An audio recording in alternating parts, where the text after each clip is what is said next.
We just finished up a recording with Thomas McCrossin, who is doing something a little bit different than our normal guests. He's getting into the world of industrial warehousing leases, huge, huge properties that he's acquiring, fixing up, value add, refinancing, and turning into a money machine. I was laughing towards the end of the podcast. I think we had stopped recording, but I looked at his Instagram and it said 9 doors, 405,000 square feet, which kind of just cracked me up because normally you get people trying to add on to the door count, but he's trying to add on to the square footage count. So totally different perspective. I think you guys are going to learn a lot from this one. Patrick, what do you think about today's episode with Tom? I thought today's episode was super eye-opening. You gotta listen to the end. Right before we get into the big four, he talks about how he made over $2 million in less than 7 months with one of these deals. So, guys, be prepared. It's packed full of a ton of great stuff. Listen to the end.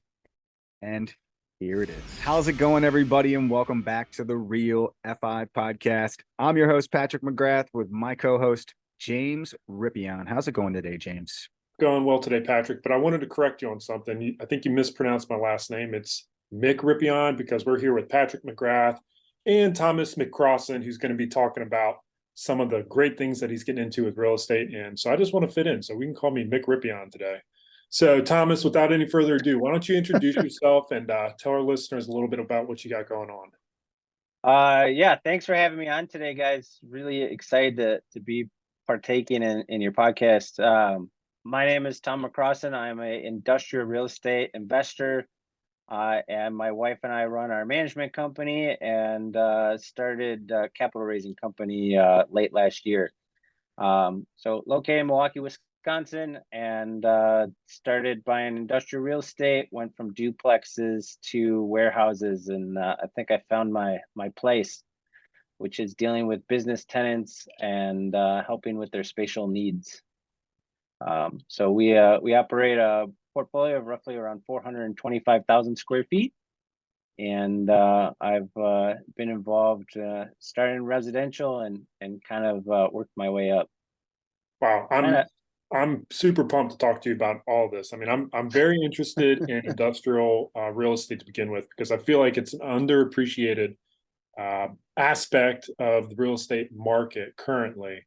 But it sounds like you got involved and then started I in your. think that's like I think that statement's super underrated though, because if you look at the media right now, everyone's talking about industrial real estate, warehouses, storage, but it's also very much, in my opinion, like an old white man's club. Like you just don't see people young like myself going out and buying these massive warehouses. Um, Smallest one we have is 12,000 square feet. Largest we have is I think 84,000 square foot box right now. But yeah, it's a unique little niche inside commercial real estate, and I don't think it's talked about enough.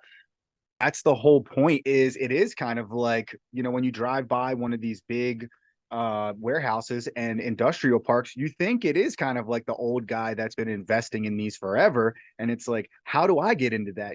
So I think there's going to be a lot of younger people listening to this that are probably interested in this, that I think are going to learn a lot. So if you could kind of rewind a little bit and tell us, why you started investing in real estate back with those duplexes and everything, and then kind of what was the light bulb or the gradual step that got you to start investing in this industrial warehouses. So you know how like a lot of things in life you just kind of fall into it, whether it's your W-2 and you're an attorney and you thought that'd be a great idea, or it's being the salesperson at Best Buy because you just needed a job. I kind of fell into warehouses. And let me explain. Because you don't just like literally fall into it. There was a reason that it happened, right?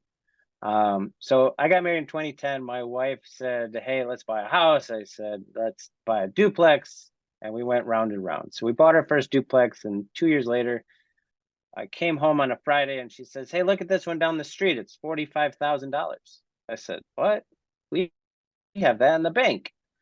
And our mindset at that point of life was, what's the worst that can happen if we go all in on buying another duplex? We didn't know how to renovate. We didn't know how to do construction. We didn't know how to do drywall. My point is, like, we just jumped in, right? And when you just jump into something, you're forced to figure out the situation that you're in to do something about it. You're not just like planning it and doing all this underwriting. Did we ever analyze what duplex rents were or how we're going to make money on it? We said, no, we just went and bought it. We bought it because we knew that we had nice W-2 paying jobs and we needed some way to offset that income. And we knew, like, hey, we can use, depreciation, and we have the taxes. And so, like, even if we don't really make any money in buying duplexes, eventually we'll pay them off. And our thought in 2010, 2012 was, let's buy 20 duplexes and have them paid off by the time we retire. All right, so let's fast forward. I had bought that second duplex. We renovated it. A friend of mine, my background is in fire, water restoration, general contracting. So, like, you have a fire in your house, you got to call a contractor. We had the niche of repairing your house after a fire or water loss. And in that business, I met an electrician who really became like a mentor for business and like how to write an estimate for doing these projects. His electrical business was only focused on doing fire and water restoration for other restoration contractors.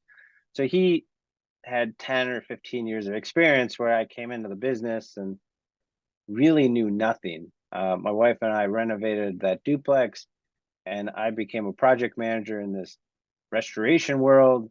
And I was very timid, didn't really want to tell the carpenters what to do or how to do it, because what do I know? I like literally haven't swung a hammer in my life except for this one duplex, and these carpenters 20, 30 years on the job. So I got to know this electrician, and he came to me in 2019 and said, hey, Tom, I'd like to buy a warehouse for my business. Do you want to partner with me? So that in itself was like a scary transaction, because I think a lot of times you just want to do everything yourself. You don't really want to reach out to others. You don't want to ask for help.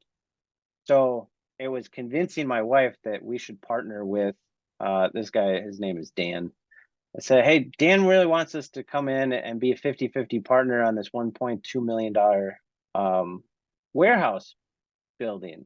And we kind of talked about it for a while, and that kind of went to the wayside. We didn't talk about it. We just kind of did what we did. We went to our job, and like 3 months later, he's like, I found this deal. I've got 2 other tenants that want to come in on this building. It's 18,000 square feet. I think this would be a really good idea. And we were listening to a commercial broker kind of tell us how to underwrite it. And here's his spreadsheet, and this is how it's going to perform. And here's where your rents are. The commercial broker put together a pro forma. I never heard of what a pro forma was. I didn't really even know what it was at the time. Anyway, so in order for me to bring the money, that duplex that my wife and I renovated, we didn't have any debt. We didn't do hard money. We didn't do private money. We just straight up bought it cash and took our extra cash from our W-2 jobs and renovated it. I called it the $5,000 monthly draw, that we couldn't wait until we were done. There was no budget. There was no scope. We just kind of said, this is what we're going to do, and this is how it's going to be. So we were able to refinance that duplex. I pulled out $140,000, and I was able to come with my partner, and we both put $140,000 and bought this warehouse. We had no reserves. We had no extra cash. All we got was the security deposits from the tenants on the leases that we signed. So I think we started with, $40,000 in the bank. And we also had to spend the money to subdivide this warehouse into 4 tenant spaces. Again, what's the worst that's going to happen? Let's just all go in. We kind of figured it out. I knew a bunch of tradespeople from being in restoration. I had some carpenters. I had a drywall. We had to paint 10,000 square feet of a warehouse. Like, this is all really relatively simple scope of work. The difference between renovating a duplex and renovating a warehouse is that we were renovating 18,000 square feet. So essentially we were renovating 18 apartments. If you figure every apartment's 1,000 square feet, for trying to give you a sense of size. So we were doing 18 apartments in this one building. We had no budget. I think some of the cost of what material was a shock. Cost of what it was to buy the lumber. Now, granted, we had no idea that 2022 we were going to have to pay, $12 for a stud, right? This is back in 2019 where you could go to, buy 100 studs for $100. Maybe not that much, but what I'm saying is like things were not as costly as it was in 2022. So we got all the tenants in. We kind of stabilized out. We refinanced that building last year and we pulled all of our equity out. So we essentially did the BRRRR method on an industrial warehouse. And I wouldn't have been able to do that without the mindset of what's the worst thing that can happen. Meaning, if we went all in, we took all 140,000, we lost the warehouse, we still technically had our duplex, we just now had debt on it. So we lost cash flow there. The analysis that we did do is said, all right, what is our debt payment going to be on our refinance of the duplex? And what is our cash flow going to be out of this warehouse project? And essentially it became a wash from a conservative underwriting standpoint. As we look back today, I would have never taken anything a broker would have said to me. There was a lot of hard lessons in that. I think and I mentioned it, but the cost of doing 18,000 square feet. If we have to go put carpet into a section of the office in this building, 4,000 square feet times even the cheapest carpet you can get with labor is like $450 a square foot. You're talking $16,000 if my math's right. 4,000 times $4, you're $16,000. So essentially we took all of the cash flow. We forced some of our contractors to finance some projects. We found some bigger contractors that weren't going to pick us apart of like paying them 120 days after invoice. It all worked out, but there really was no plan. And I'm not saying that that's the greatest idea, but this whole take on like take action, that's what I did. Well, Wasn't going to let the fear of the unknown. Yeah, exactly. That's, what we're all about here is taking action. And I feel like a lot of people get tied up on some of those details. And I was having a conversation with somebody recently who was having a hard time coming to terms with, how difficult of a market it might be to purchase a single family residence for the first time. And I was trying to explain some other benefits, such as doing your first deal, the depreciation, and everything else that goes along with paying down your debt. Yeah. Outside of just the cash flow. And it was a hard thing for them to wrap their mind around. Those other benefits are actually a net return to you as well. And, I think how you explained that a little earlier is super valuable for people to kind of appreciate. But, so correct me if I'm wrong. So you just had the duplex that you lived in, the duplex that you bought as an investment, and then you went right into industrial warehousing. I went right into industrial warehousing. On the concept of taking a big box and subdividing it into multi-tenants, because what does everybody like about multifamily? If you buy 8-unit apartment building, you have 8 units, you have 8 tenants that all pay, and the chance of all 8 of them stopping at one time is a lot less likely than 1 or 2. Well, that was kind of our concept to say, hey, let's go buy a warehouse and subdivide, and now we'll have 4 tenants. On that same concept, we're not going to rely on one tenant that pays us one rental amount. We now have 4 tenants, 4 businesses. I think the positive in this was relationship. Without meeting my buddy that was an electrician, without him inviting me into this opportunity, I don't know if I would ever be sitting today thinking I have 425,000 square feet of industrial real estate, had it not been for somebody kind of, inviting me into the opportunity. And because of the relationship, because of the friendship that was created, I had that opportunity, right? So I think a lot of times there's this hesitation of like, I don't know what to do. I don't know where to go find a deal. I'm not so sure of myself. Start, I would say to everybody I meet, tell everybody who you are, what you do, and how you do it. Because those three facts are only about you. There's nobody else that is Tom McCrossin. There's nobody else that's Tom McCrossin buying industrial. There's nobody else that's Tom McCrossin buying value add industrial, right? So who are you? What do you do? And how do you do it? All of a sudden, the floodgates can open that in your Rolodex, in your cell phone contact list, you have somebody in that phone that would help you with the money part.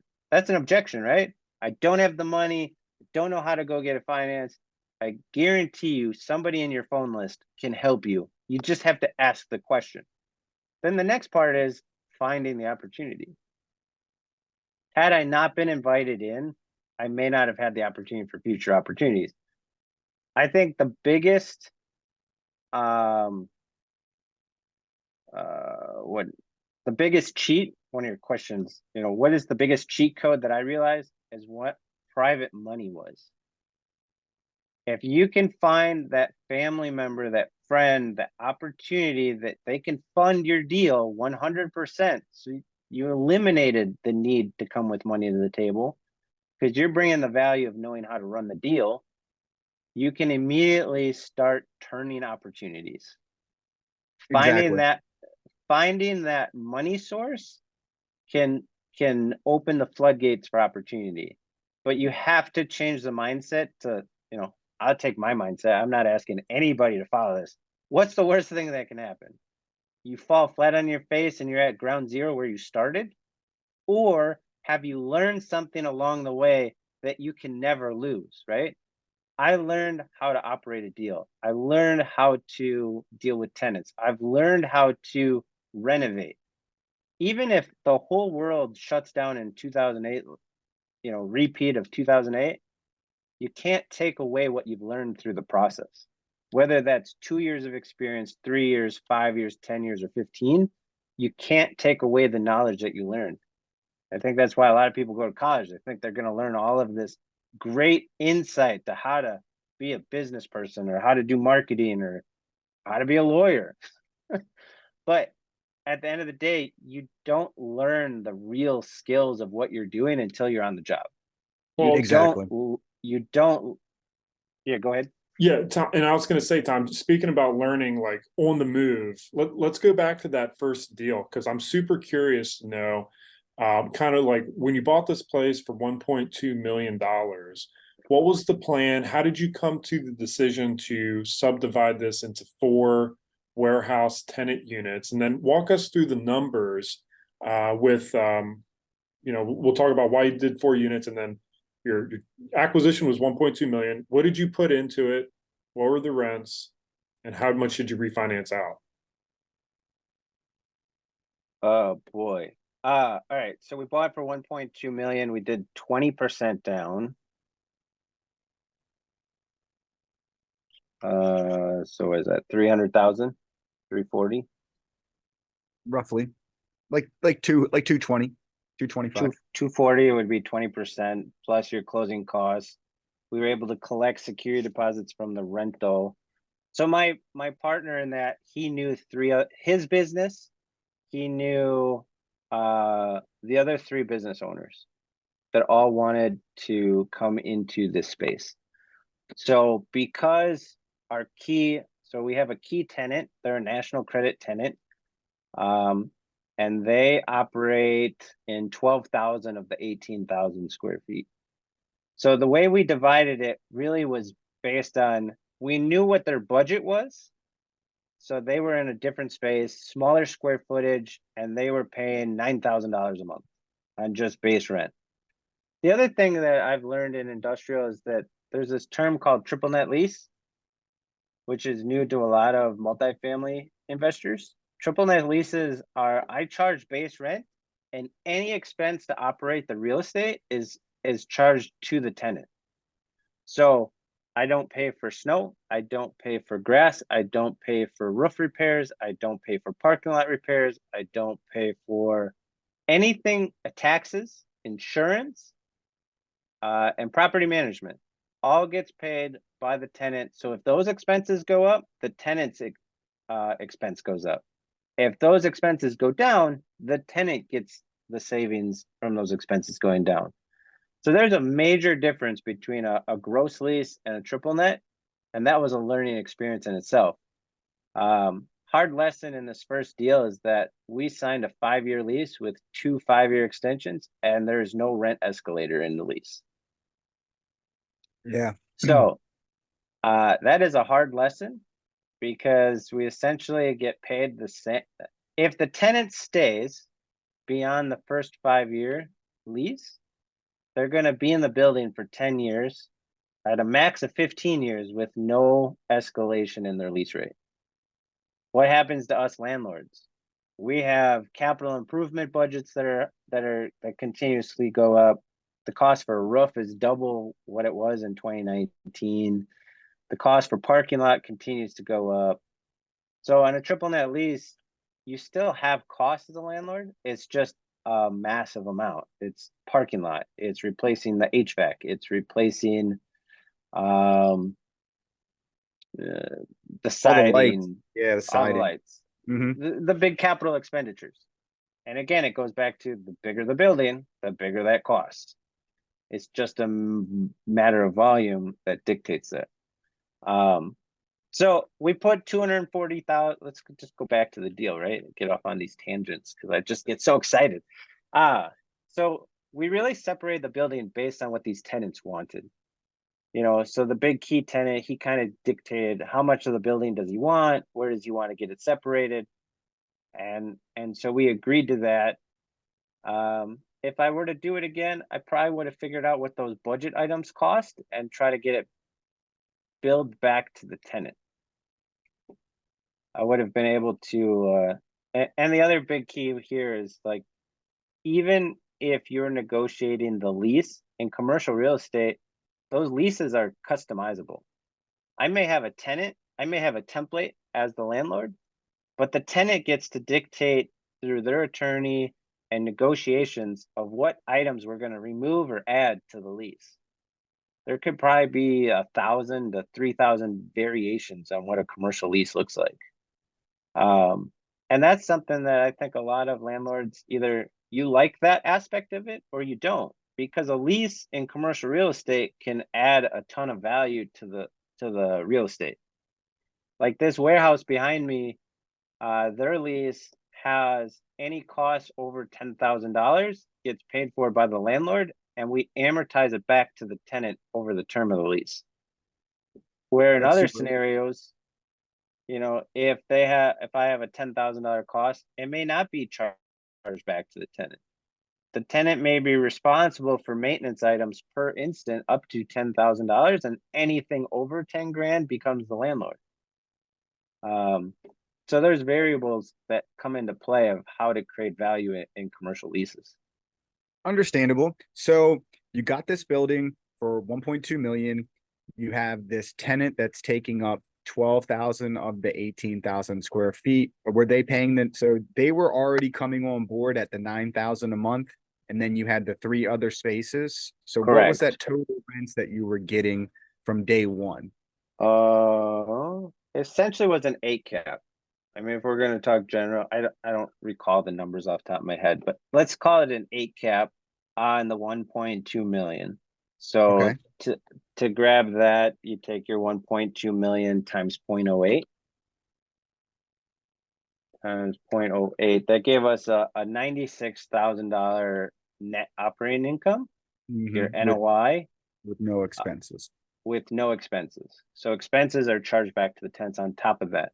The real value in this deal that was not part of the plan on day one, it really came over time. We had 2 acres of outside storage availability, and I just started renting it out to anybody that had a trailer, a van, a truck. I found a little landscaper that rented some outside yard. And that's where you also have to be careful, because our main focus on this asset was the tenants inside the building. They were not using the outside yard, so I started renting it out to others on a month-to-month basis. So that's where I really juiced our income, because those tenants weren't partaking in the expenses. The expenses were covered by the tenants in the building, but I was able to, and none of the leases excluded the landlord from leasing outside space, because there's also variables in commercial leases that they could dictate. You know, if you have one tenant in one building, they could dictate there is no common area. The landlord doesn't have access to the extra parking lot or the extra land. So there's, you know, going back, there's lots of different variables. These leases that we wrote didn't because there was multi-tenant, it kind of allowed a little more flexibility with what we were doing. And so we were able to take the extra yard and rent it out. And so I ended up adding, I think we've added up to $45,000 of additional revenue on outside space, that I think we could even squeeze a little bit higher. But we also have other things going on in our portfolio, so I can't just always focus on the one deal. But that's where I really started to add a ton of value to this asset. How do we continue? And I was going to say, Go like, ahead, when you came to the refinance, you know, what did the numbers look like there when you got this refinanced and, you know, reappraised? So when we bought it in 2019, our debt interest rate was 5.9 is what we got debt on, 700 some odd thousand in 2019, 800,000, whatever it is, $1 million. And so last year in 2022, when interest rates were really low, I went back to the bank and said, hey, look, we got these stabilized tenants. We've done about $200,000 of improvements over the course of 2 years. Can we refinance and pull all of our cash back? And the bank that we did that with was open to it. We had to get a new appraisal. The appraisal came in at a 7.5 cap valuation on, came back at a valuation of 1.7 million.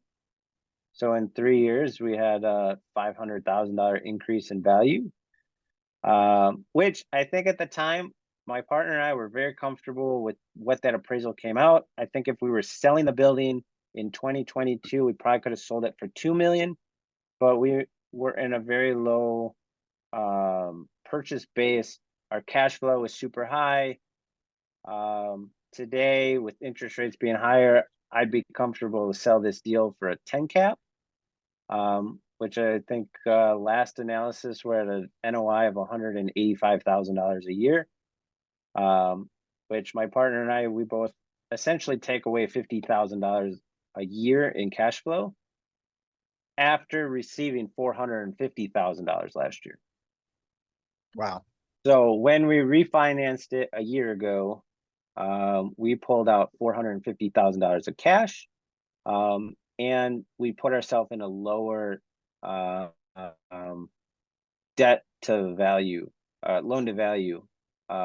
We only financed 75% of the stabilized value. When we bought it, it was 80. When we refinanced, we pushed it to 75, because there is no reason to maximize when we have the risk of any one time a tenant could vacate, and the debt payments are $8,500 a month.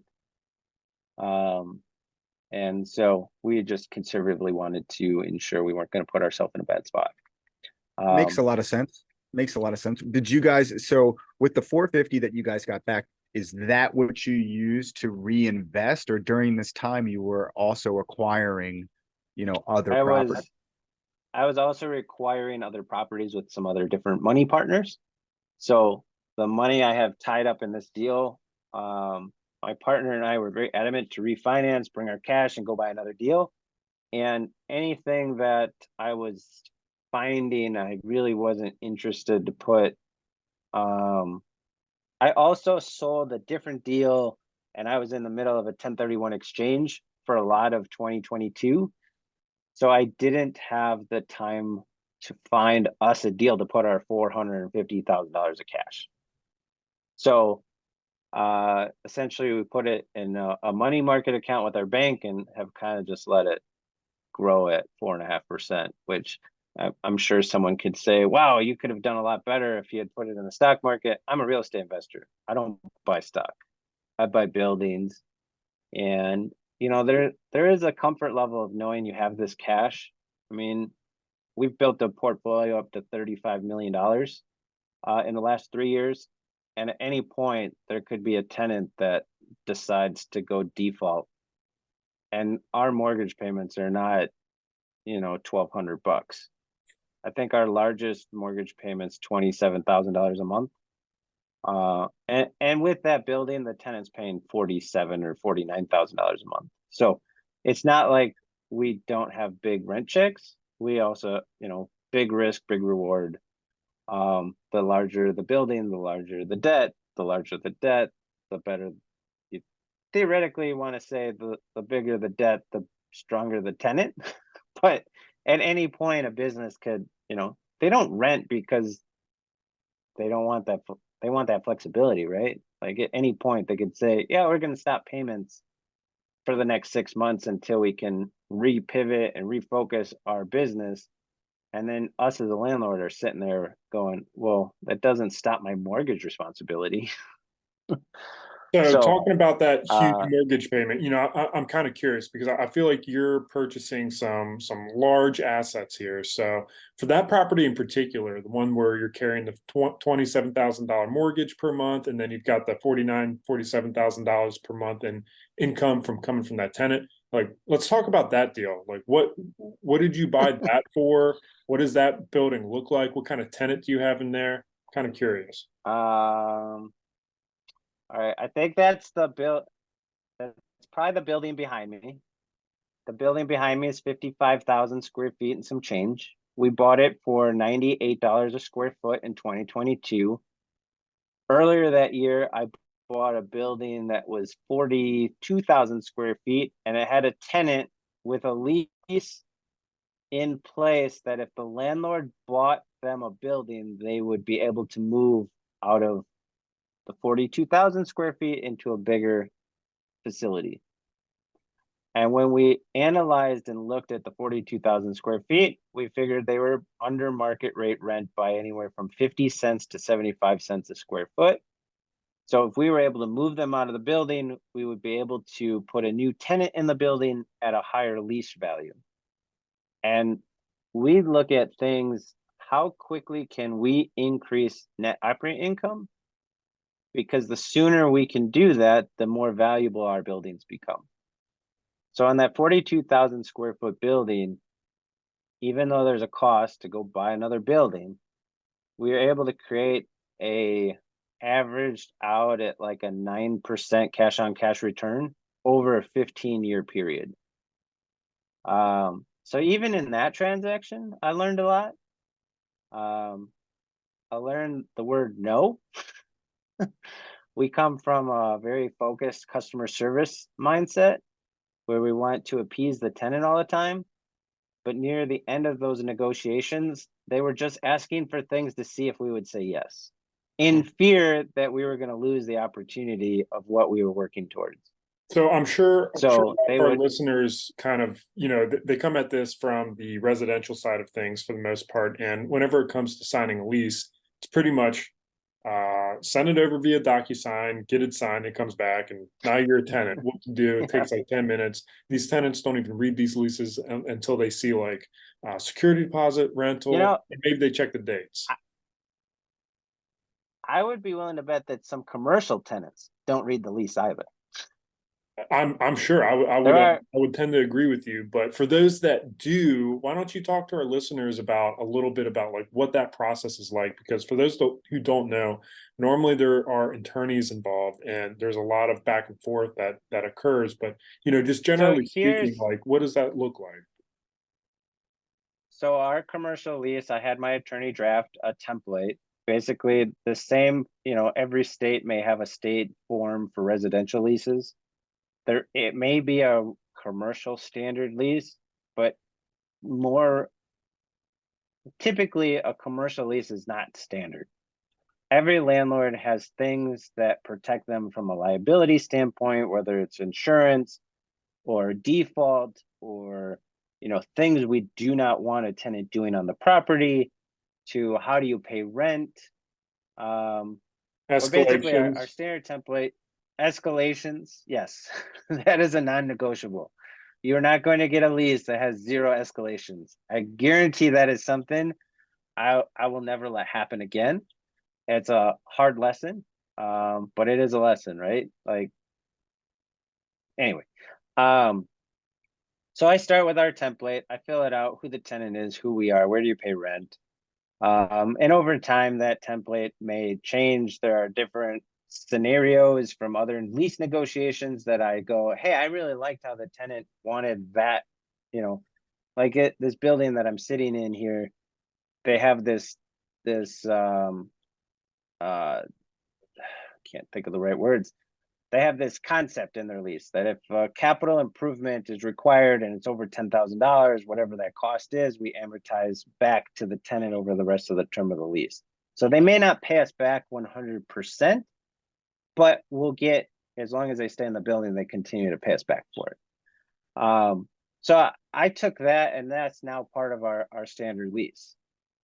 If they're a tenant that wants a lower lease rate, they're going to pay for some of those capital improvements a little more heavily than if we're getting a higher lease rate on the front end.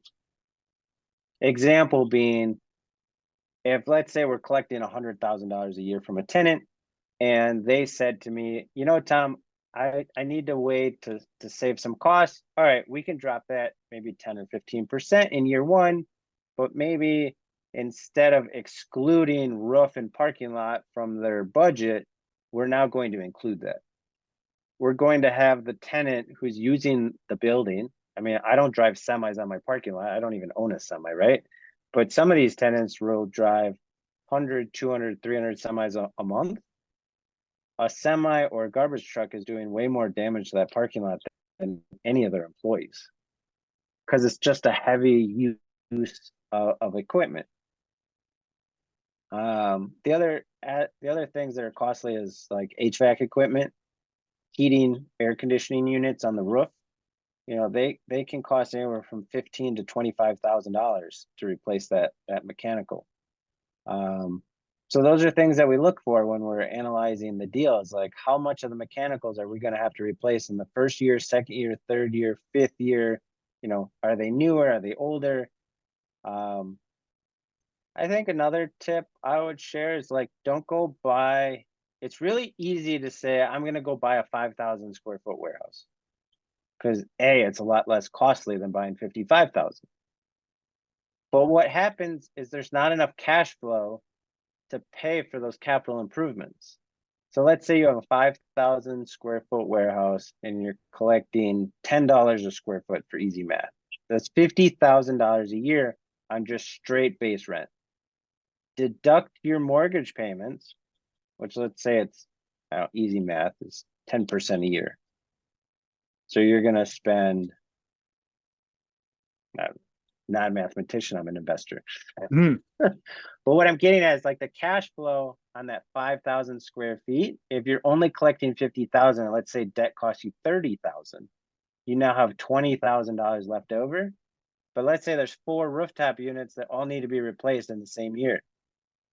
You don't have enough cash flow or enough timeline between when you bought it and when those items need to be replaced. So when we're looking at deals that may have 1 or 2 years left on capital replacements, we try to do that on day of closing.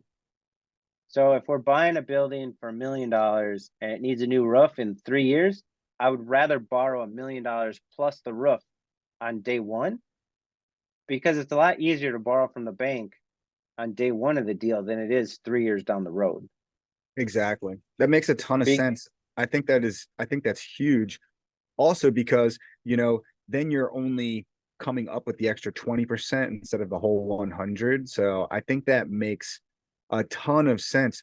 For the listeners out there, you know, you talked about some of these smaller deals, like for someone that is getting kind of jazzed up right now about thinking about going into the industrial space? Like, you know, what size would you say would kind of be that sweet spot for a first time investor, maybe someone that's looking to partner? Let's say me and James decide we want to go out and buy an industrial warehouse or something like that. Like, what size square foot are you really looking for? Like, what's like the top 2, 3, 4 things that you should look at regarding like location, size type of stuff, and not just like the mechanical roof thing like that? Yeah. All right. So I'm just gonna, for us, location trumps every other aspect of the deal. You cannot change the height of the building, the footprint of the building, economically, right? So if there is an industrial park that is super hot, or a suburb of the city you live in that everybody wants to be in, I would say that trumps all other things on the basis that people want to be there. If you're in the inner city, or you're in a troubled area or difficult to get to, when times become tougher, it becomes harder to lease out. It may be cheaper to acquire, but the users don't want to go there. If it's hard in a good time, it's extremely difficult in a bad time. So Makes for sense. us, location is super important. The second characteristic is clear height. How tall is the warehouse? I have some buildings that are 12-foot, 10-foot clear height. We bought them for a significantly low price to begin with, so we can eat the timeline to find a tenant that makes sense of it. For example, the building behind me, that I think the clear height here is 16 feet. Super functional space, right? It's super wide open. You can do lots of different layouts. You can have racking, you can have manufacturing. So the second, so first characteristic is location. Second is how tall is the building. Third is it really cut up, or is it big wide open? The wider open it is, the more flexibility users have to come into the space. And then the fourth is, we don't buy on cap rate. I buy on dollar per square foot. So you look at a building that's 50,000 square feet for $10 a foot, you got 500,000 bucks. Is that a possible deal? Potentially. $10 a square foot is a really low dollar per square foot. This building here we bought for $98 a square foot. It's in a primo location. We got a tenant that moved into it with a 15-year lease.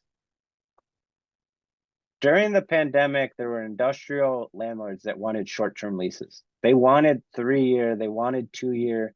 They weren't allowing tenants to have lease extensions in their leases. They wanted control, that if market went up 10%, they could immediately force the tenant to pay 10% more at a new lease. As we look at buildings, we're looking to subdue our risk. And in order to do that, we want longer term leases. There's 1,000 different ways to look at how you create value in industrial real estate. For us, the longer term the lease, the more stable it is. This specific building in my picture was bought for the intention to hold it for a long time. There are other deals that I've done where we knew going into it, we were going to buy it and immediately put a new tenant in it and then flip out of it. So Tom, let we me ask buy you this. I've got a question. Like for your long-term plan here, it sounds like you're accumulating these massive assets, industrial assets with long-term leases. And this is a really different strategy than what one might find with residential, either single family or multifamily. What is your end game here? Are you looking to hold these personally through your partnerships individually for the long term, or are you looking to maybe like offload this as a package to BlackRock or something? Like what is your long-term strategy? I don't know if I necessarily have one. A big reason why I get so excited, I love the opportunity to go find the deal. I love the process of finding the building, of envisioning what can we do to it, how are we going to improve it, how are we adding value, and then going out and finding my partners and getting them to say, yes, this is a great opportunity. The the money partners that I have are going to say, hey, how long are we going to hold this? So part of my story to them is, what is my vision? Is it 5 years? Is it 10 years? Is it 15 years? On the short term, it's going to say we're going to hold it for 5, sell it right before we have to refinance it. The other option is to say, you know, if we buy it for 5, but the lease in place is for 3, our biggest pop of value is going to be the minute we get a new lease on it in years 3. And at that point, depending where the interest rate market is and where we bought it at, we can potentially sell it and flip out of it at that point. But in commercial real estate, interest rates and lease values tend to drive the value of these buildings, because you could have a building that is valued at a 7 cap, but if interest rates are at 7.5, you're never going to find another investor that's going to come in and buy it at a 7.5% interest rate on a 7 cap value deal. Like, the numbers, the economics there don't work. So as we move forward with higher interest rates, because right now we're getting quoted 7.5%, I'm not interested to go buy any deals that were not stabilized out within 12 months of acquiring at a minimum of a 10 cap. There are very few deals in industrial right now you can get to a 10 cap, but they're out there. You just got to find them. So the best way to create value is to find those opportunities. So if you want to get started in industrial real estate, I would say the biggest thing to do is reach out to those that are doing what you want to do and offer them the opportunity to go find you a building. If somebody reached out to me and said, Tom, I want to do what you do, and I could show them how to go out and find a building, we would be willing to either pay a referral fee or make them part of the ownership stack. Because to find those opportunities is the hardest part of what we do. Makes a ton of sense. Makes a ton of sense. So, I mean, I'm really into this. It's the biggest thing, like you said, comes down to really the terms of the deal, the lease, and because it's triple net, like, you are getting 100% of that money. That 97,000 or now 185,000 is coming in 100% of the time. So, you know, I know James was kind of trying to figure that out, but like, you're at 400,000+ square feet of industrial space. You know, where do you really see where you're trying to grow your business right now? Is it 1 million plus, you know? Is that what you're shooting for? So I left my W-2 in 2019, shortly thereafter buying my first industrial deal. Didn't really know what direction I was going to go. I thought we'd go flip some houses. I met some partners who were kind of talking to me about bigger mindset, right? So in 2021, I was in a mastermind and we were setting goals, and I said, I want 1 million square feet. Was that 1 million? I think it was 100,000. I want to go buy 100,000 square feet. I thought that was like insane, right? Like, I had just bought an 18,000. I'm going to go buy 100,000. That same year, we bought 125,000. I knew at that point I was thinking too small. I needed to think bigger. 2022, I said, I'm going to go buy $50 million in real estate. 2021, we transacted 35 million. In 2022, we transacted $35 million of real estate between buying and selling building. 2023, I said I will go out and buy $50 million in real estate. My 5-year goal when I started was to get to 5 million square feet. That's still my goal. Next year will be year 5 of buying industrial real estate. I've got a long way to go from 425,000 square feet to 5 million. But the one piece of the puzzle that I think I will always have in the back of my mind is, the bigger you can think, the closer you're going to get to that deal. If all I had in my mind was that we wanted to get to 1 million square feet, and I had 500,000 square feet in the portfolio, I was halfway there, getting comfortable. The best thing for me is to be very uncomfortable all the time. Have a lot of different moving parts, have a lot of different moving thoughts. But at the same time, having a consensus operation so that you can cookie cutter your opportunity and know, hey, we can buy these 3 buildings in a portfolio. We're going to put these leases on it. And in 5 years, we have an exit plan. And along the while, we have principal pay down, we have rent coming in, and we have the ability to continue to stack opportunities on opportunities. And that, in my thought, is the best way to grow, is to set the bar super high. And even if you only hit a quarter way, you got further today than you would have if you had set the bar lower. And I suppose, as a part of trying to reach these goals, big consideration is obviously going to be the capital raising. And I'm looking at the video, you've got Industrious Capital there. Tell us about that business and what you got going on there. Like, how are you structuring your money raises? Is it a syndication type of situation or mostly just partnerships? It's mostly just partnerships. I don't think I want to get involved in the syndication. I don't want to have to deal with 100, 200 individual limited partners. I want to deal with the same continuous book of business, the same, maybe it expands to 50 investors, but those 50 investors are just repeat. Hey, everybody, we have this deal, we have this portfolio, who wants to put money in, and just build this tight knit relationship within 50 people and continue to just turn buildings and make our partners money and get on a very personal level. I don't want a large book of business that I'm having to juggle, $50,000 capital raise on this deal or 200,000 from this guy. I just kind of want the same guy. And that's how we built our book of business currently is, I think we're at 9 investors across our portfolio. And that's really interesting to hear you say 9 investors across the portfolio. What's the average contribution that these 9 partners are making financially? I would say the average is 250,000. Okay. Very nice. Very nice. So you were able to acquire, over $30 million worth of real estate, or did 30 million in transactions, whether it's buying, selling, combined, with roughly 4 million, no, roughly $2.5 million. Something like that. That's amazing. That's amazing. And then the other thing in our partnership is that I have my own cash into them as well.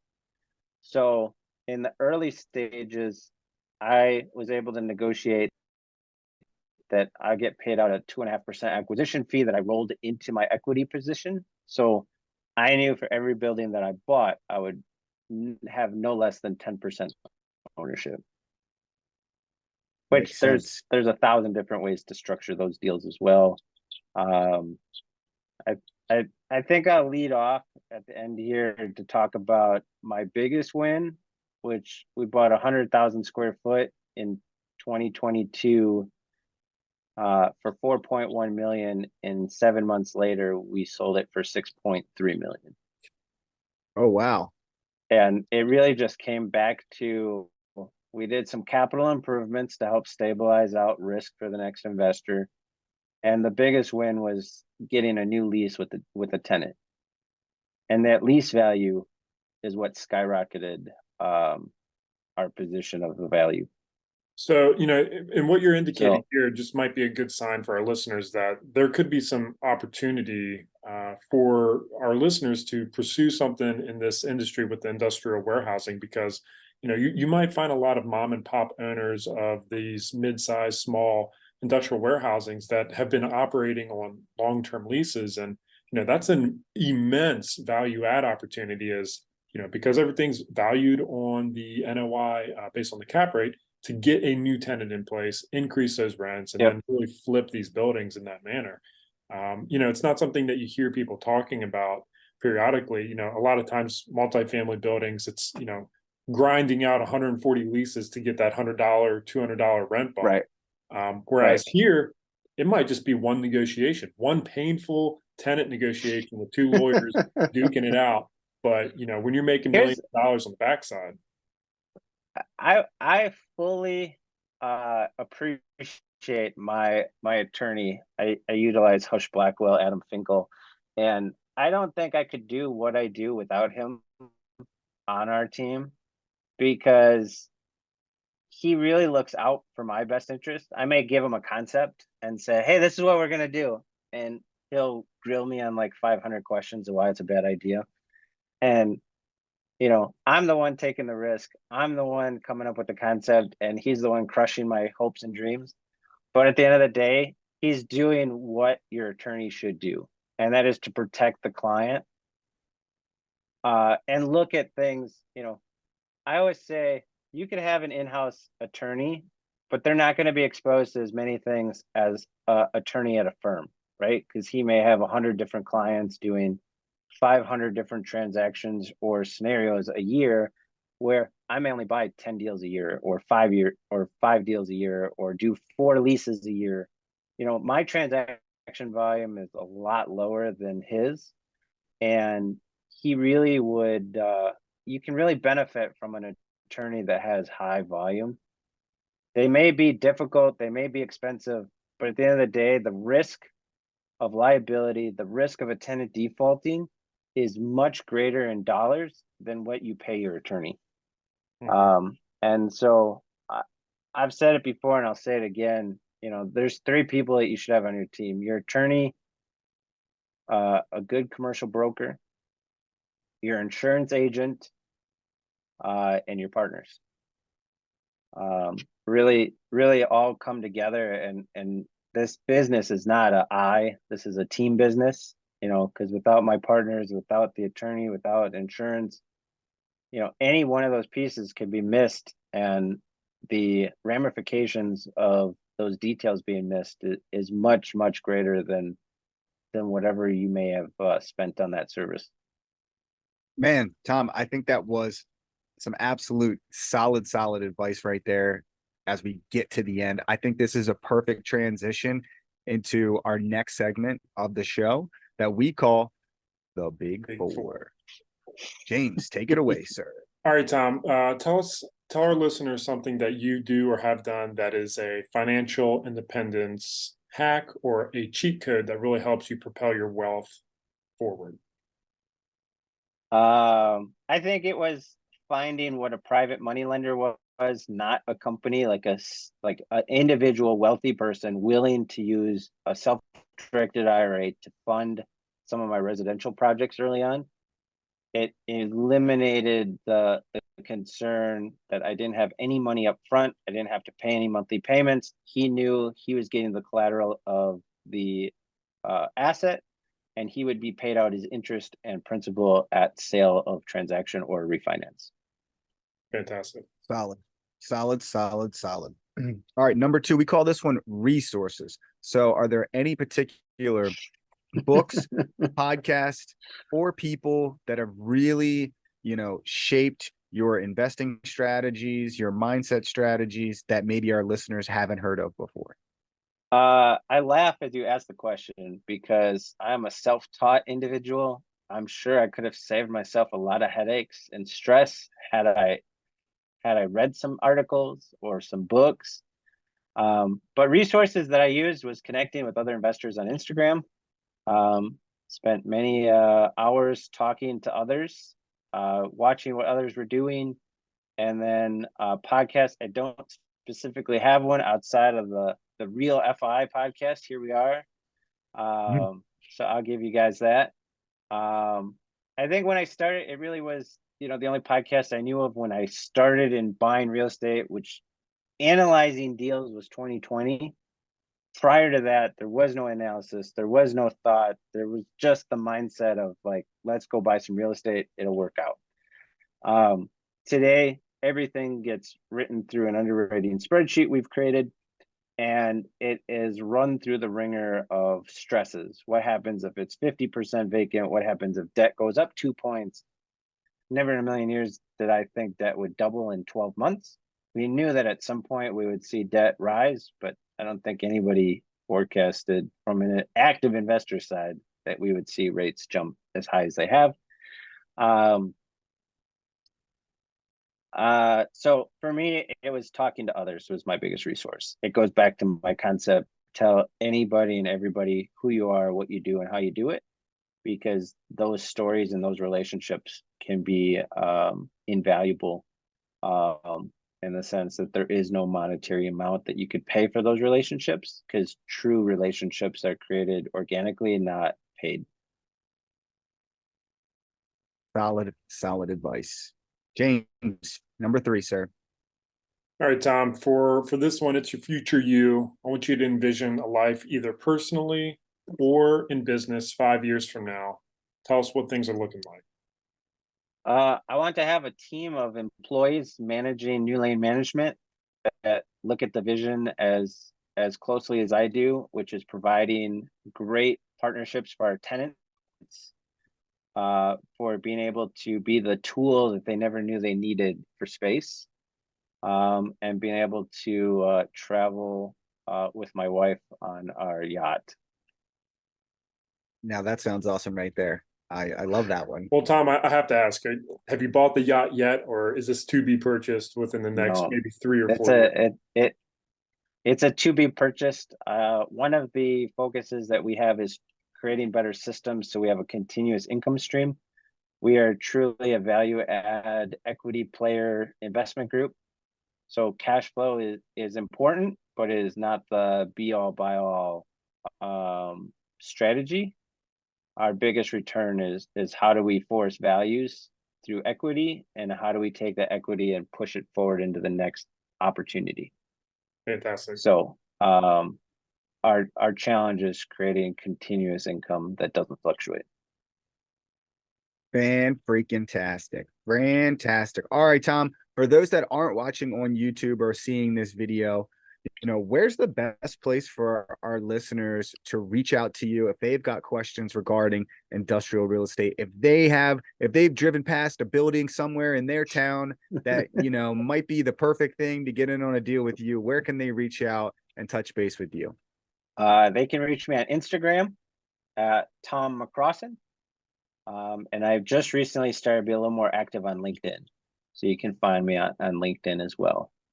But Tom McCrossin is kind of the, see who I am, what I'm about, what are we doing, the personal side. And then that's where I got my start. That's how I met a lot of people. I'm a huge fan of Instagram. There you guys go. All right, you guys know the drill.